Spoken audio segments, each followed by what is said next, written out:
You're listening and watching to a very special podcast. We're going to continue where we left off in Briar Devlin's point of view. And now, enjoy! Talking about a lot of stress, managing to disarm the last, they finally did it. But there was another last bomb. However, Lola took care of that, as it seemed, but nobody even knew.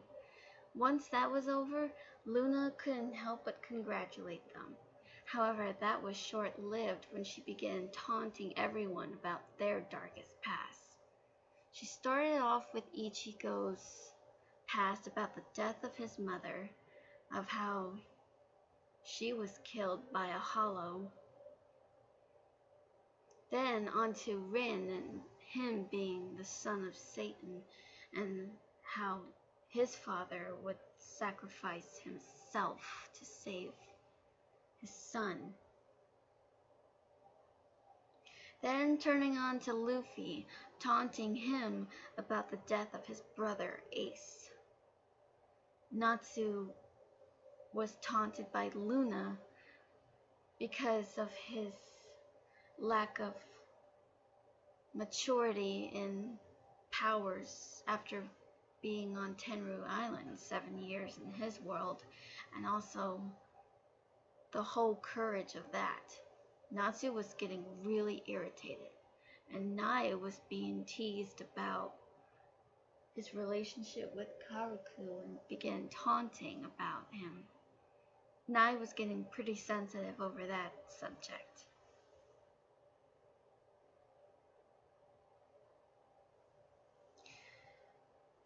And Gintoki got really pissed when Luna mockingly mentions about his mentor and taunt him about it.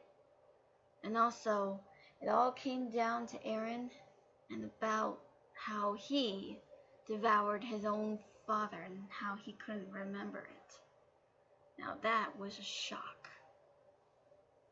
Now Eren was getting really upset.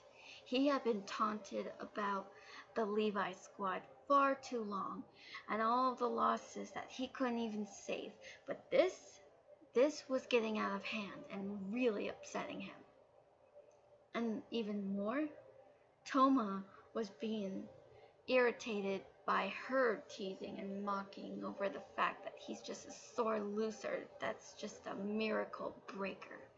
And also Kotetsu was being taunted because of the fact of him being retired and never wanting to be a hero again. Briar and the others protested against this, saying that wasn't really true, but Briar knew because she could read Kotetsu's thoughts. Kotetsu looked ashamed and said, guys, he said. The others turned to him. I have a confession to make. It's true. I did wanted to retire. I wasn't really a big popular hero on Hero TV before Barnaby and I became a heroic partner duo.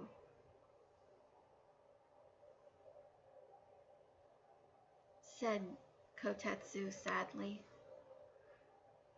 Briar knew. What? Ichigo said. Oh, come on, you're bluffing. Natsu said, no, I wasn't even number 1. I wasn't even big back then.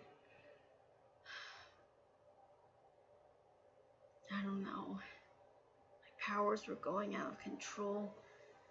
I caused damages.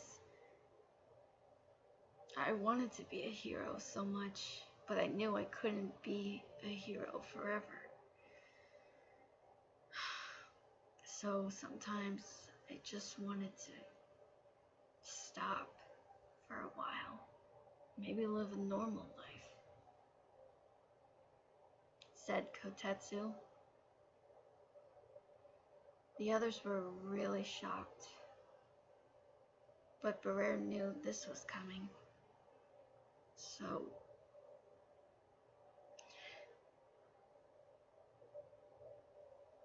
made a promise to my wife that I would be a hero.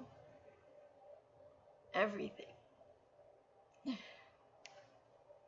Kotetsu's hand became into a fist, and he was so upset. All of a sudden, now, Luffy suddenly sympathized him, put a hand on his shoulder and said, "We're heroes," he said. Kotetsu picked up his head and looked at him. "Heroes save people. They save a lot of lives." "Yeah," Natsu said. "We all fall down, Kotetsu. Sometimes you need someone or something to pick you right back up again." "Aye," Happy said softly, agreeing with him. Nai then pointed out, "Yeah, it's okay.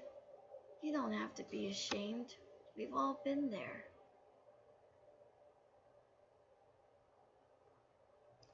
"And sometimes when you feel like you're at the end of your rope," Aaron also replied, "then all of a sudden you are reminded of the things that matter, yet the dreams to have. Just when you feel like you just don't want to live anymore or wanting to fight anymore, you gotta realize that those that care about you are the ones that make you stronger." Kotetsu was amazed. Suddenly he began to smile. It was a tearful smile, and he said, "Thanks, you guys," he said. Briar grinned. "Yeah, I have to agree. That made my day." "Oh, please, this is so mushy. I was gonna move on to something better," Luna said, breaking the whole sweet moment, and she began by reading Silver Eden's journal of her own story that she was writing about Briar and the others. When Briar and the others heard this, they were amazed. They didn't laugh at Silver, but Silver looked so stunned. Now that made Briar upset. "Stop that!" Briar cried out. "Why? This is hilarious! Can you believe it? That she would write something this stupid?" Luna then threw the book over at Silver's feet. Silver didn't even flinch. "How dare you? She was writing something special, and you have to go and do that?" Briar said. "Get over it. Nobody, not even you, can stop me. Besides, I could play your memories on this big screen if I want to." On the big screen, all of a sudden, from behind her, her memories were being played out. Luna's memories. When Luna saw this, she was stunned. Everyone was shocked to see this, but Briar had to have a grin on her face. Payback, she thought. The more memories were shown on the screen, the more Luna became increasingly pissed. But then, all of a sudden, Frigga Phantomime appeared behind her, and all of a sudden, Luna revealed that Frigga Phantomime was her sister, and the real name was Frederica Falcone. Briar was shocked. "I knew it," she said. All of a sudden, Frigga made a lot of confessions.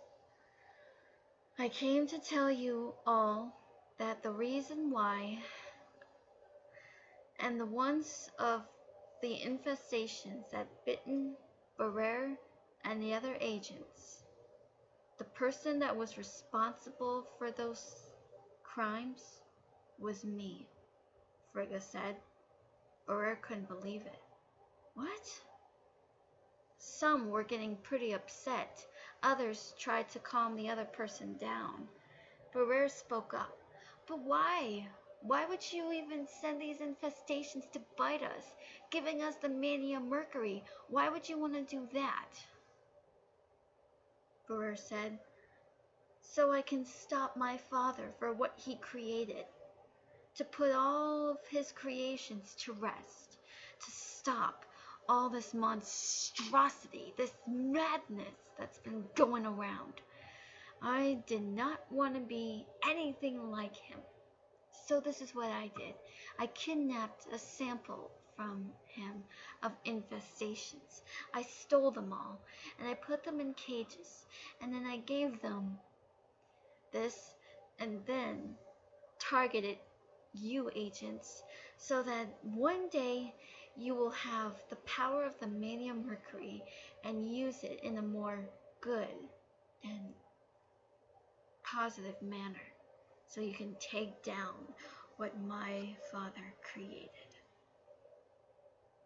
Briar was stunned. Oh, I didn't know. I'm sorry. No, I'm sorry. I should have done something, Frigga said, but Luna interrupted and she was getting mad. Standing there on her tower, Luna was about to fire the Somnus Necro. But before she could do anything, Lola and her team came to the rescue, and Lola's vulnerability turned out to be a ruse, because Luna began to laugh and taunted her. Lola mocked her, saying she was no longer afraid, and Luna was so shocked over this.